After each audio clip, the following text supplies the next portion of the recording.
Fade up, cue talent. Welcome, and thank you for tuning in to the first production of the Cowal County News, brought to you by the Video Club in association with the Media Center. I'm John Cocklaser, and joining me tonight is Katie Large. This evening, we bring you our top story, state volleyball. But first, some of you might not be aware that the Cowal County Drama Class is working on their annual stage production. Peyton Miller went on the scene to talk to some of the cast and find out how they feel about their current production. Cue video. This year you're going to see a lot of different diverse characters. You're going to see some funny scenes, you're going to laugh, hopefully, but you're going to laugh. And I think you'll be pleasantly surprised at some of the talent that we have this year. So I played two different characters in the play this year. My favorite one is probably Intern because it shows a whole different side of me that I've never got to play before, and it's kind of like my, I don't know, my secret wish. If I could be anyone, I would be her, so I really like playing her.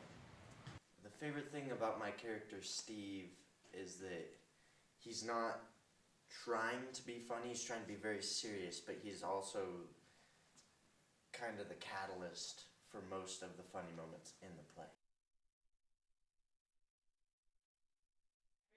Cue talent. The play, named Employees Must Wash Hands Before Murder, will be performed in January. For tickets, contact Kim McMurray or a drama student. Also, in our school, we find a people with a wide variety of backgrounds. In numerous years of instructing, teachers have witnessed quite a few crazy incidents. Again, Peyton Miller has interviewed a Kiowa County teacher about his most outrageous story.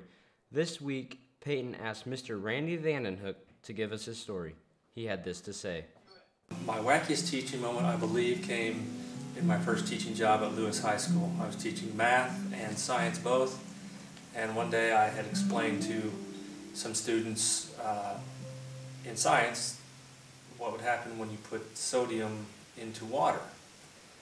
And over the lunch hour, I was out of the room, in there over lunch, and had a beaker full of water and had cut a chunk of sodium.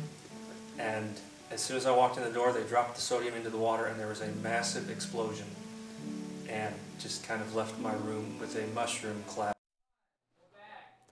Every year, Barclay College in Haviland holds an auction to raise money for the school. The citizens of Haviland and many others around the country donate to the auction that is simply named the Barclay Sale. Donations differ widely from quilts to homemade goods to furniture to decorations and to puzzles. When all is said and done, there are thousands of items set up in Hockett Auditorium, just waiting to be sold. Bought by one of the many attendants on the first Saturday in October. The auctioneers execute their job flawlessly, with quilts going for thousands of dollars and a jar of jam going for just as much. In 2011, the college raised about $110,000 from the sale alone, and this year, approximately $79,700. The food is supplied by the youth of Haviland Friends Church. Students work tirelessly to feed the many people who come through the doors and use the money to their advantage. In the past, these finances have gone to fund the missions trips to Mexico and Houston. This year, a chance for the students to go to Israel in the summer of 2013. While there, they will be able to see places where Jesus walked, preached, and taught his many followers. Traveling from the Sea of Galilee to Jesus' birthplace, the students will be able to make the connection between the Bible stories and the physical locations while solidifying their faith. Going along,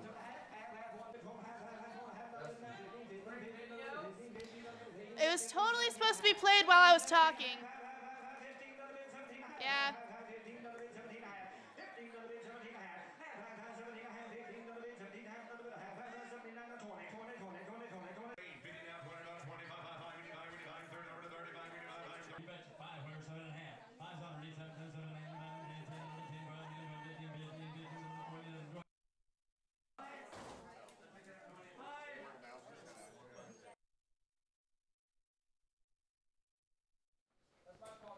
Going along with the Haviland theme, we take you to the other side of town where they are getting down and dirty. Every year, Haviland Friends Church and the Methodist Church have Fall Fest. The two churches converge in the Haviland Park for their worship service. After the service is over, everyone gathers to have a potluck. People from the community bring homemade dishes of various desserts, salads, and entrees. To continue the festivities, everyone heads down to an empty lot somewhere in town to play a few games of mud football. This is put on by the youth pastor of Haviland's Friends Church, Josiah Williams. People of all ages are invited, but usually junior high, high school, and college students are the ones who participate with parents and children watching from the sidelines. Josiah believes that the most rewarding part of mud football is everyone having fun together. After the games are over, most of the students are taken down to the local car wash where they are sprayed down by one of the parents.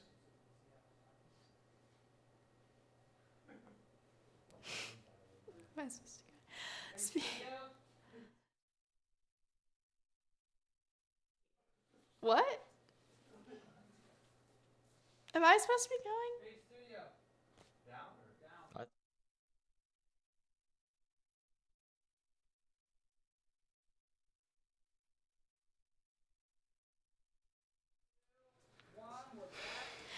Speaking of football, we have a treasure trove of highlights from the past football season. I'm here with Cole Kendall, who will give us the update. Cole? Thanks, Katie. The football guys have faced Skyline, Attica, and St. John and Solomon in the playoffs. They blew out Skyline 52-0. They also kept Attica from scoring and successfully racked up 60 points of their own. St. John was a closer game that resulted in a loss for the Mavericks with a final of 38-32. Despite the loss, the Mavericks made it to the playoffs with a Maxwell loss to Fairfield.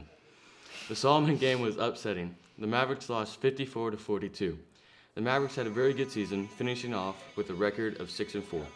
Thank you, Cole. You're welcome, John. And we have no more.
At one of these riveting games, nothing's happening.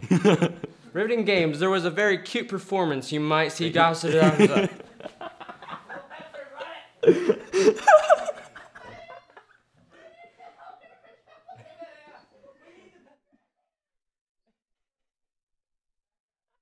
Little Pepsters is kind of a fundraiser that we use for the cheerleaders. It incorporates teaching the little girls some cheers and performing at a game.